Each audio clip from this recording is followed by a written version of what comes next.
Kireeditii Ashuraaf qarshii deebi'u kan Minisootaa argachuuf ulaagaa nan guutaa?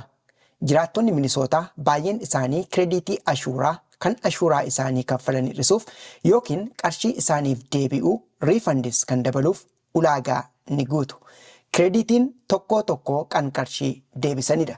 Sana jechuun yommuu Ashuraan sirra hin jiraanne illee qarshii argachuu dandeessa. Kireeditii Ashuraa daa'imman Minisootaa. Daa'imman waggaa 18 gadi tokko isaaniif hanga $1,750 qarshiin deebi'uu danda'u. Baay'inni daa'immanii hin daangeffamu.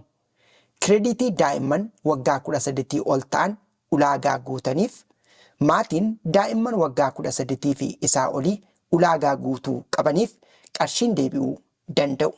Kireeditii kireeffattootaa. Ashuraa qabeenya warra kireeffattootaaf deebi'uu danda'u. Ashuraa galii keetii hir'isuu yookiin qarshii siif deebi'uu dabaluu danda'a. Kireeditii maatii hojjettootaaf. Namoota dhuunfaa fi maatii galii qabaniif qarshiin deebi'uu danda'u.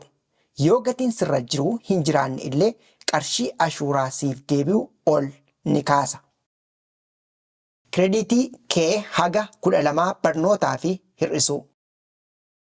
Maatii daa'imman kindergaarten irraa hanga kutaa 12ffaa baratan qabaniif baasii kaffaltii barnootaaf baasan kaffaluuf gargaara. Ashuraa hir'isaa yookiin qarshii deebi'uu danda'u ol kaasa. Kireeditii hoom isteet kan deebi'u. Namoota mana qabaniif ashuraa qabeenyaa hir'isu ashuraa qabeenya irratti kaffalame tokko deebisu. Tajaajilli kun kan kennamu fandii isteeta Minisootaa irraa argameedhaan. Caalaatti baruudhaaf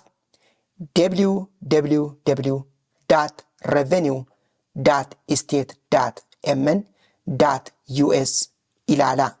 Dhimma kana irratti deeggarsa yoo barbaaddan dhaabbata African Economic Development Solutions lakkoofsa bilbila isaanii 651 646 9411 yookiis marsariitiin isaanii www.aeds-mn.org dubbisuu dandeessu.